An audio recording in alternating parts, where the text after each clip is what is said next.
PSC positive പോയിന്റിൻ്റെ പുതിയൊരു വീഡിയോയിലേക്ക് എല്ലാവർക്കും സ്വാഗതം. Case guard bank assistant, khadi board JCI, CSEB തുടങ്ങിയ കോർപ്പറേഷൻ ബേസ്ഡ് ആയിട്ടുള്ള എല്ലാ എക്സാമുകൾക്കും വേണ്ടി ഈ ഒരു ക്ലാസ്സിൽ നമ്മൾ പഠിക്കാൻ പോകുന്നത് consumer cooperatives and their federation എന്ന ടോപ്പിക്കാണ്. സിലബസിലെ കോർപ്പറേഷനിലെ മൂന്നാമത്തെ മൊഡ്യൂളിൽ വരുന്ന ടോപ്പിക്കാണ് consumer cooperatives and there federations. വീഡിയോയിലേക്ക് പോകുന്നതിന് മുൻപേ ചാനൽ ആദ്യമായി കാണുന്നവരാണെങ്കിൽ ഒന്ന് സബ്സ്ക്രൈബ് ചെയ്യുക. വീഡിയോയെക്കുറിച്ചുള്ള അഭിപ്രായങ്ങളും നിർദ്ദേശങ്ങളും കമൻറ്റ് ചെയ്യുക. നമുക്കറിയാം, കോപ്പറേറ്റീവ് മൂവ്മെൻറ്റ് സ്റ്റാർട്ട് ചെയ്തത് തന്നെ കൺസ്യൂമർ കോപ്പറേറ്റീവ്സിൻ്റെ രൂപത്തിലായിരുന്നു. കൺസ്യൂമർ കോപ്പറേറ്റീവ്സിൻ്റെ ജന്മനാട് എന്ന് പറയുന്നത് ഇംഗ്ലണ്ടാണ്. The birth place of consumer cooperatives is England. Consumer സൊസൈറ്റികളുടെ ഫൗണ്ടേഷൻ സ്റ്റോൺ എന്ന് പറയുന്നത് റോക്ക്ഡെയിൽ പയനിയർ സൊസൈറ്റിയാണ്. ഇംഗ്ലണ്ടിൽ 1844 ഫോം ചെയ്ത കൺസ്യൂമർ സൊസൈറ്റി ആയിരുന്നു റോക്ക്ഡെയിൽ ഇക്വിറ്റബിൾ പയനിയർ സൊസൈറ്റി. ഇതാണ് ലോകത്തിലെ ആദ്യത്തെ സക്സസ്ഫുൾ കോപ്പറേറ്റീവ് സൊസൈറ്റി. ഇന്ത്യയിലെ ആദ്യത്തെ കൺസ്യൂമർ കോപ്പറേറ്റീവ് സൊസൈറ്റിയാണ് ട്രിപ്ലിക്കൻ അർബൻ കോപ്പറേറ്റീവ് സൊസൈറ്റി. ഇന്ത്യയിലെ ആദ്യത്തെ കൺസ്യൂമർ സൊസൈറ്റിയാണ് ട്രിപ്ലിക്കൻ അർബൻ കോപ്പറേറ്റീവ് സൊസൈറ്റി. ഇത് മദ്രാസിലാണ് ഫോം ചെയ്തത്. Consumer cooperatives in Kerala has 3 tier structure. കേരളത്തിലെ കൺസ്യൂമർ കോപ്പറേറ്റീവ്സ് 3 ടയർ സ്ട്രക്ചറാണ്. അപ്പെക്സ് ലെവലിൽ കൺസ്യൂമർ ഫെഡ്, മിഡിൽ ലെവലിൽ ഹോൾസെയിൽ സ്റ്റോഴ്സ്, പ്രൈമറി ലെവലിൽ പ്രൈമറി കൺസ്യൂമർ സ്റ്റോഴ്സ്. കേരളത്തിൽ കൺസ്യൂമർ കോപ്പറേറ്റീവ്സ് 3 ടയർ സ്ട്രക്ചറാണ്. അപ്പെക്സ് ലെവലിൽ കൺസ്യൂമർ ഫെഡ്, മിഡിൽ ലെവലിൽ ഡിസ്ട്രിക്റ്റ് ഹോൾസെയിൽ സ്റ്റോഴ്സ്, പ്രൈമറി ലെവലിൽ primary consumer store. Consumer cooperatives in India എന്നാണ് ചോദിക്കുന്നതെങ്കിൽ 4 ടയർ സ്ട്രക്ചർ വരും.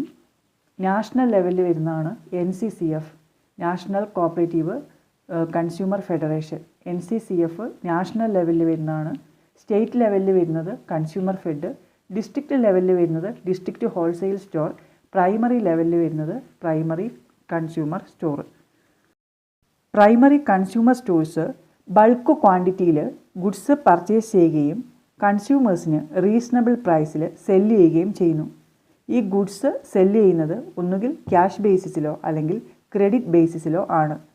ഇങ്ങനെ ക്രെഡിറ്റ് ബേസിസിൽ ഗുഡ്സ് സോൾഡ് ചെയ്യുന്നതിന് അവർ ഒരു ഡെപ്പോസിറ്റ് ഡിമാൻഡ് ചെയ്യാറുണ്ട്. ആ ഡെപ്പോസിറ്റിൻ്റെ പേരാണ് trade deposit. Trade deposit related to consumer societies, trade credit related to marketing societies. CSEBക്കൊക്കെ തിരിച്ചും മറിച്ചും എപ്പോഴും ചോദിക്കുന്നതാണ്. ട്രേഡ് ഡെപ്പോസിറ്റ് കൺസ്യൂമർ സൊസൈറ്റീസുമായിട്ട് ബന്ധപ്പെട്ടിരിക്കുന്നു.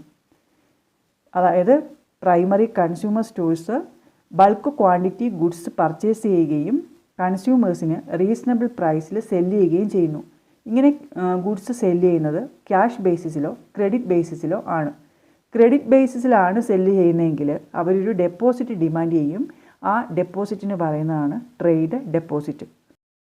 അപ്പോൾ പ്രൈമറി കൺസ്യൂമർ സ്റ്റോറിൻ്റെ ഒബ്ജക്ട്സ് എന്ന് പറയുന്നത് purchasing goods in bulk quantity and distribute it to the members at reasonable prices, starting the production units for the consumer goods, starting processing units, grading of goods. ഇതെല്ലാം primary consumer സ്റ്റോറിൻ്റെ ഒബ്ജക്റ്റിൽ വരുന്നതാണ്.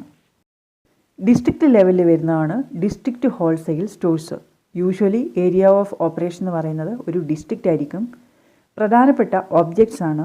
It extends financial, technical and commercial aids to its primary stores, to establish manufacturing units of consumer goods. It control and coordinates the working of its member stores.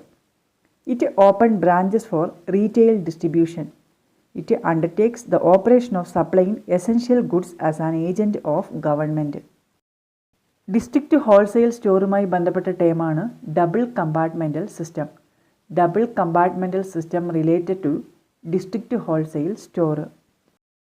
Double compartmental സിസ്റ്റത്തിൽ main stock will be in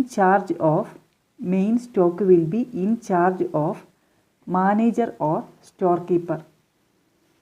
retail സ്റ്റോക്കിൻ്റെ in charge depot manager അല്ലെങ്കിൽ sales മാനേജർക്കാണ്. Double compartmental system is also called value controlled system. Double compartmental സിസ്റ്റത്തിൻ്റെ വേറൊരു പേരാണ് value controlled system. Right stock at the right time is called inventory control. Consumer സൊസൈറ്റീസുമായി ബന്ധപ്പെട്ട മറ്റൊരു ടേമാണ് ഇൻവെൻട്രി കൺട്രോൾ. ഇൻവെൻട്രി കൺട്രോൾ എന്ന് വെച്ചാൽ right stock at the right time, അതിനെയാണ് ഇൻവെൻട്രി കൺട്രോൾ എന്ന് പറയുന്നത്. കൺസ്യൂമർ കോപ്പറേറ്റീവ് സൊസൈറ്റീസിൻ്റെ നിക് നെയിമാണ് war time babies. War time babies എന്ന് പറയുന്നത് കൺസ്യൂമർ കോപ്പറേറ്റീവ് സൊസൈറ്റീസ് ആണ്. അതുപോലെ ഡിസ്ട്രിബ്യൂട്ടീവ് സൊസൈറ്റീസ് എന്ന് പറയുന്നതും കൺസ്യൂമർ സൊസൈറ്റീസ് ആണ്. Consumer societies are also called distributive societies. The goods are sold at a price less than the market price is called active price policy. Consumer സൊസൈറ്റീസുമായി ബന്ധപ്പെട്ട മറ്റൊരു പ്രധാനപ്പെട്ട ടേമാണ് active price policy. Active price policy എന്ന് വെച്ചാൽ the goods are sold at a price less than the market price. The goods are sold at a price less than the market price is called active price policy. Consumer സൊസൈറ്റിയുമായി ബന്ധപ്പെട്ട വേറൊരു ടേമാണ് പാട്രോണേജ് dividend. നമ്മൾ പഠിച്ചിട്ടുണ്ട്. Rochdale equitable പൈനിങ് സൊസൈറ്റിയുടെ ഒരു പ്രിൻസിപ്പിളായിരുന്നു patronage dividend എന്നത്. Patronage dividend is paid on the basis of purchase. പർച്ചേസിൻ്റെ ബേസിസിലാണ് പാട്രോണേജ് ഡിവിഡൻഡ് കൊടുത്തിരുന്നത്. The turning point in the development of consumer cooperatives centrally sponsored scheme. 1962 വന്ന സെൻട്രലി സ്പോൺസേഡ് സ്കീമാണ് ഈ കൺസ്യൂമർ കോപ്പറേറ്റീവ്സിൻ്റെ ഡെവലപ്മെൻറ്റിൻ്റെ ഒരു ടേണിംഗ് പോയിൻ്റ് എന്ന് പറയുന്നത്. Trade deposit, purchase bonus, inventory control, active price policy, double compartmental system, window dressing, value controlled system, patronage dividend, lead and link system, management accounting system, ഇതെല്ലാം consumer സൊസൈറ്റീസുമായി ബന്ധപ്പെട്ട ടേമുകളാണ്. ഇത് എല്ലാം പഠിച്ചു വെക്കേണ്ടതാണ്. ഓരോന്നും ഏതുമായി ബന്ധപ്പെട്ടിരിക്കുന്നു ചോദിക്കാറുണ്ട്. Trade deposit, purchase bonus, inventory control, active price policy, double compartmental system, window dressing, value controlled system, patronage dividend, lead and link system, management accounting system, ഇതെല്ലാം കൺസ്യൂമർ കോപ്പറേറ്റീവ്സുമായിട്ട് ബന്ധപ്പെട്ടിരിക്കുന്നു.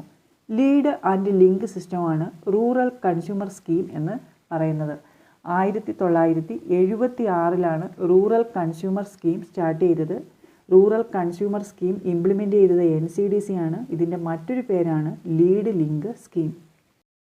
അടുത്തത് സ്റ്റേറ്റ് ലെവലിൽ വരുന്നതാണ് consumer fed. Kerala state cooperative consumer ഫെഡറേഷനാണ് consumer fed എന്നറിയപ്പെടുന്നത്.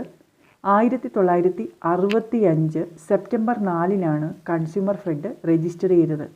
1965 October 7 ഇതിൻ്റെ functioning start ചെയ്തത്. The headquarters of consumer fed Ernakulam. Consumer ഫെഡിൻ്റെ ആസ്ഥാനം എറണാകുളമാണ്. The apex consumer cooperative in Kerala is consumer fed. കേരളത്തിലെ കൺസ്യൂമർ കോപ്പറേറ്റീവ്സിൻ്റെ അപ്പെക്സ് ഇൻസ്റ്റിറ്റ്യൂഷനാണ് കൺസ്യൂമർ ഫെഡ്. കൺസ്യൂമർ ഫെഡിൻ്റെ കമ്പ്യൂട്ടർ സ്റ്റേഷനറി യൂണിറ്റ് സ്ഥിതി ചെയ്യുന്നത് കുന്നംകുളത്താണ്. 2005 കൺസ്യൂമർ ഫെഡ് കുന്നംകുളത്ത് കമ്പ്യൂട്ടർ സ്റ്റേഷനറി യൂണിറ്റ് സ്റ്റാർട്ട് ചെയ്തത്. Consumer fed Suneethi gas start ചെയ്തത് 2007 കൺസ്യൂമർ ഫെഡിൻ്റെ LPG ബോട്ട്ലിംഗ് പ്ലാന്റ് സ്ഥിതി ചെയ്യുന്നത് പാലക്കാടാണ്. Consumer fed Neethi store start ചെയ്ത വർഷം 1997. Consumer fed Neethi medical store start ചെയ്തത് 1998 നവംബർ 1. കൺസ്യൂമർ ഫെഡ് റൺ ചെയ്യുന്ന സൂപ്പർ മാർക്കറ്റിൻ്റെ പേരാണ് ത്രിവേണി. ഇവർ ത്രിവേണി നോട്ട്ബുക്ക് സ്റ്റാർട്ട് ചെയ്തത് 1990. കൺസ്യൂമർ ഫെഡിൻ്റെ റീറ്റെയിൽ മാനേജ്മെൻറ്റ് ഇൻസ്റ്റിറ്റ്യൂട്ട് സ്ഥിതി ചെയ്യുന്നത് ഇടുക്കിയിലാണ്. Retail management institute of consumer fed is in Idukki. Consumer ഫെഡിൻ്റെ ഫാർമസി കോളേജ് സ്ഥിതി ചെയ്യുന്നത് തൃശ്ശൂരാണ്. The pharmacy college of consumer fed is in Thrissur. Triveni institute of food processing is in Thrissur Vadakkanchery. Consumer ഫെഡിൻ്റെ Triveni institute of food processing unit സ്ഥിതി ചെയ്യുന്നത് തൃശ്ശൂരിലെ വടക്കാഞ്ചേരിയിലാണ്. Triveni hurry curry powder, Priya umbrella, ഇതൊക്കെ കൺസ്യൂമർ ഫെഡിൻ്റെ പ്രോഡക്റ്റുകളാണ്. കൺസ്യൂമർ ഫെഡിൻ്റെ മെഡിക്കൽ ലബോറട്ടറിയാണ് Sushruta hi tech clinical lab. Medical laboratory setup by consumer fed is Sushruta hi tech clinical lab. 14 ജില്ലകളിലെ ഹോൾസെയിൽ സ്റ്റോഴ്സും സ്റ്റേറ്റ് ഗവൺമെൻറ്റുമാണ് കൺസ്യൂമർ ഫെഡിൻ്റെ മെമ്പേഴ്സ്. കൺസ്യൂമർ ഫെഡിൻ്റെ മാനേജിംഗ് കമ്മിറ്റിയിൽ 3 ഗവൺമെൻറ് നോമിനീസാണ് ഉള്ളത്. The total number of government nominees in the Managing Committee of Consumer Fed is 3. Sasneham School Kit is associated with the Consumer Fed. Sasneham School Kit project is associated with the Consumer Fed. ഇനി consumer ഫെഡിൻ്റെ പ്രധാനപ്പെട്ട objectives എന്തൊക്കെയാണെന്ന് നോക്കാം. ഒന്നാമത്തേത്, it purchases consumer goods in bulk both within and outside the state and supplies them to affiliated societies. Consumer goods ബൾക്കായിട്ട് അതായത് കേരളത്തിനകത്ത് നിന്നും പുറത്തു നിന്നും പർച്ചേസ് ചെയ്യുകയും അഫിലിയേറ്റഡ് സൊസൈറ്റീസിന് സപ്ലൈ ചെയ്യുകയും ചെയ്യുന്നു. It provides technical guidance and assistance to the member societies. It arranges for warehousing, procurement and distribution of goods. It maintains close contact with the producers, marketing and other type of societies. It collects the price of different goods and send it to the member societies. It acts as the coordinating agency of all consumer societies in the state. It arranges for the training of consumer store officials. ഇതൊക്കെയാണ് consumer ഫെഡിൻ്റെ പ്രധാനപ്പെട്ട objectives. അടുത്തത് consumer കോപ്പറേറ്റീവ്സിൻ്റെ national level ഫെഡറേഷനാണ് NCCF, national cooperative consumer federation അഥവാ NCCF. NCCF register ചെയ്തത് 1965 October 16 NCCF established on 16 October 1965. Functioning start ചെയ്തത് 1966 ജനുവരിയിലാണ്. NCCFൻ്റെ ഹെഡ് ക്വാർട്ടേഴ്സ് വരുന്നത് ന്യൂഡൽഹിയിലാണ്. ന്യൂഡൽഹിയിലെ നെഹ്റു പാലസാണ് NCCFൻ്റെ ഹെഡ് ക്വാർട്ടേഴ്സ്. NCCF രജിസ്റ്റർ ചെയ്തിരിക്കുന്നത് multi state cooperative societies act അനുസരിച്ചാണ്. NCCF is registered under multi state cooperative societies act. NCCFൻ്റെ ഇൻഡസ്ട്രിയൽ യൂണിറ്റ് സ്ഥിതി ചെയ്യുന്നത് ഭിവാനി, മൊഹാലി, നാഗ്പൂർ, അതുപോലെ ഒഖേല, ന്യൂഡൽഹിയിലെ ഒഖേല എന്ന സ്ഥലത്തുമാണ്. NCCF അവരുടെ ഫസ്റ്റ് സൂപ്പർ മാർക്കറ്റ് സ്റ്റാർട്ട് ചെയ്തത് ന്യൂഡൽഹിയിലാണ് 1965 ജൂലൈ 15. ചിന്താമണി സൂപ്പർ മാർക്കറ്റ് കോയമ്പത്തൂരിൽ റൺ ചെയ്യുന്നത് NCCF ആണ്. Chintamani supermarket in Coimbatore is run by NCCF. Sarvapriya food programme is related to NCCF. Sarvapriya food programme NCCFുമായിട്ട് ബന്ധപ്പെട്ടിരിക്കുന്നു. NCCFൻ്റെ മാനേജ്മെൻറ്റ് ബോർഡ് ഓഫ് ഡയറക്ടേഴ്സിൽ നിക്ഷിപ്തമാണ്. കറൻറ്റ് സാങ്ഷൻ സ്ട്രെങ്ത് എന്ന് പറയുന്നത് 21 ആണ്. The current sanction strength of board of directors of NCCF is 21. NCCFൻ്റെ monthly ജേണലാണ് Indian consumer cooperator. The monthly journal published by NCCF is Indian Consumer Cooperator. The primary objective of NCCF is to give support to the consumer cooperatives for the supply of consumer goods to other distributing agencies. അപ്പോൾ consumer cooperatives and their federation state ലെവലിലും നാഷണൽ ലെവലിലും ഈ കാര്യങ്ങളാണ് ഈ ഒരു ക്ലാസ്സിൽ നമ്മൾ പഠിച്ചു കഴിഞ്ഞത്. നിങ്ങൾക്ക് ഈ വീഡിയോ ഉപകാരപ്രദമായി എങ്കിൽ ലൈക്ക് ചെയ്യുക, കമൻറ്റ് ചെയ്യുക. മറ്റ് പ്രധാനപ്പെട്ട ടോപ്പിക്കുകളുമായി നമുക്ക് അടുത്ത വീഡിയോയിൽ കാണാം.